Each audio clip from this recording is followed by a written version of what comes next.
All right, welcome to the 186th District Court. Court is in session. This is cause number 2017 CR 5824, State of Texas versus Patrick Phoebus. We're here today for a motion to enter an adjudication of guilt. We're conducting this hearing via video conference using the Zoom application. We're also using YouTube to live stream the proceeding to keep the hearing public. Time now is 9:53 a.m. on August 3rd, 2021. These proceedings are official, they're on the record, and they're being recorded by the official court reporter. Counsel and all present are instructed to act as though you're in court, and all are instructed not to record the proceedings. And if I could have the attorneys make appearances, starting with the state of Texas, please. Travis Banks for the state of Texas. Andrew Freilich for Mr. Phoebus.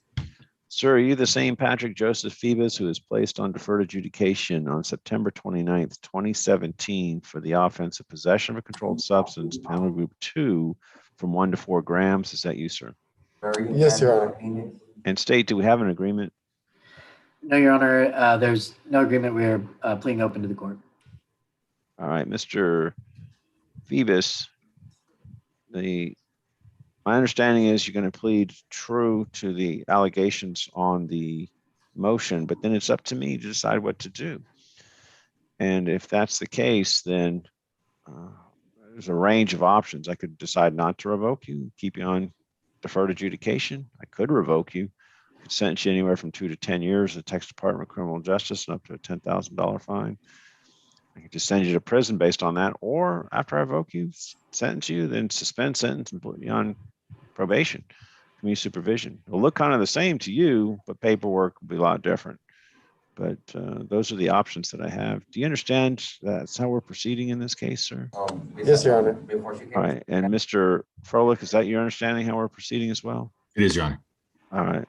And Mr. Froelich, not Froelich, Mr. Phoebus, rather. I'm going to use a function in Zoom called share screen. I'm going to show you a document. Actually, I haven't picked it up yet. Let me go into my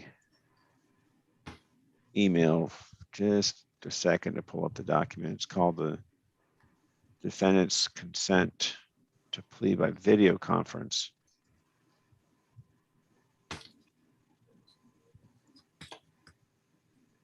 All right, there it is.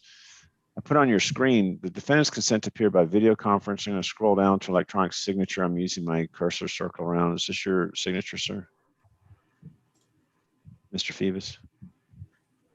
Yes, Your Honor. Sorry, the space button wasn't working. That's okay.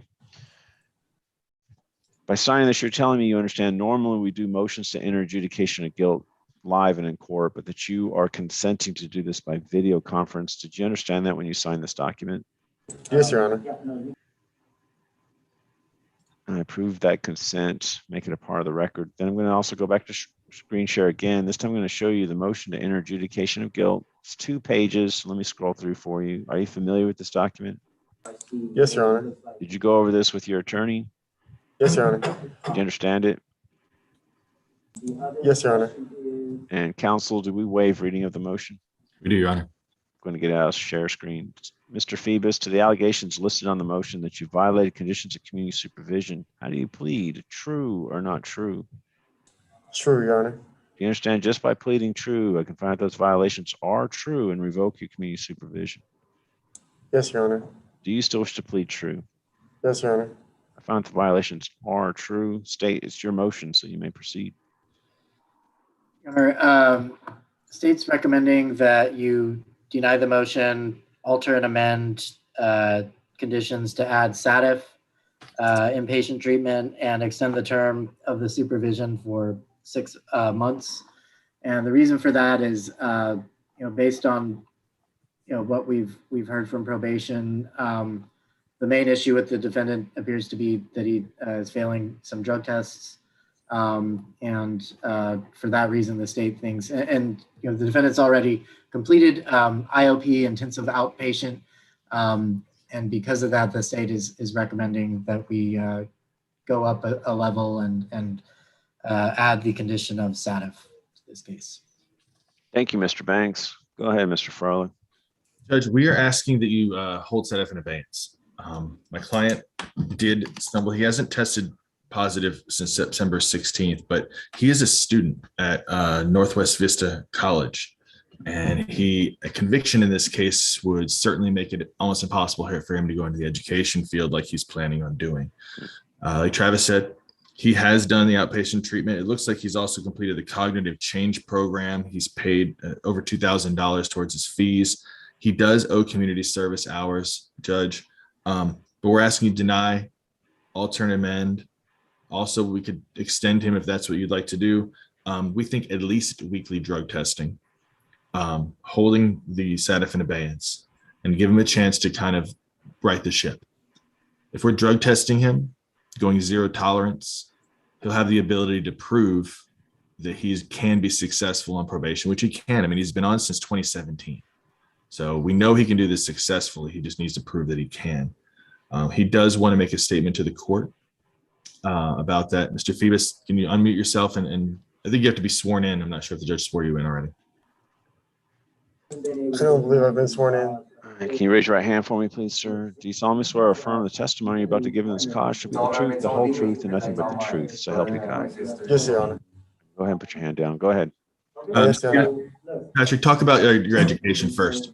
Okay, sir. I've been going to Visa since fall of 2017. I was working on becoming a teacher, but now that I know more about my understanding of my charges, I was actually thinking about moving. It's like a different field that I could maybe accommodate in case for when they do a background check and they see that I actually do have a felony. I think it'd be smarter for myself to work towards something that wouldn't keep me in the mud, you know? And I don't feel like I'm a bad person. I go to school every day at pretty decent grades.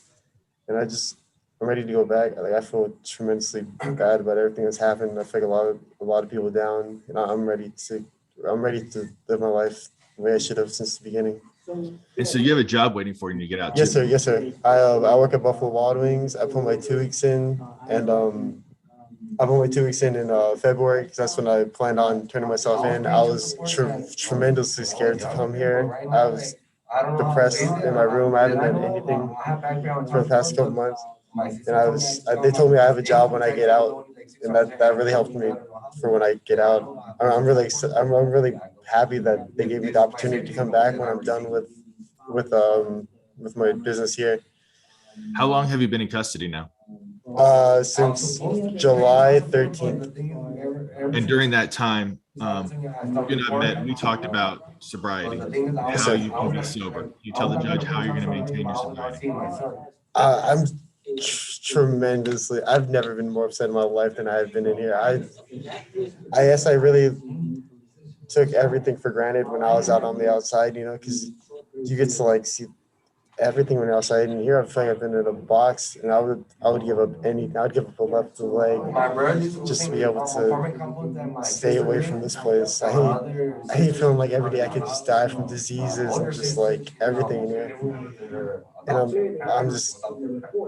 I'm really sorry for everything that I've done. And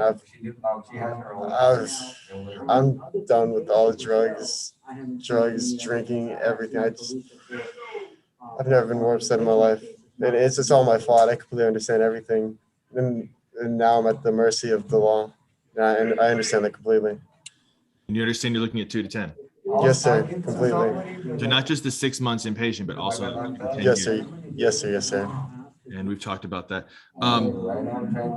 You're willing to do, like you said, you're going to be sober when you get out. You can Yes, sir. Yes, sir. The judge requires. And you're going to do any additional. You and I talked about lifetime recovery as well, right? Yes, sir. Yes, sir. Yes, sir. I'm willing to find a patient recovery so that I can help myself get clean, because it was definitely a problem, as you can tell by the drug test. But I've been sober for the past few months from that. I felt like the drugs that I was doing was really taking away from my opportunity from being who I really am, and it really took away like a lot. I feel sick. I've been feeling sick in here just thinking about all the missed opportunities I've had just because of past drug use.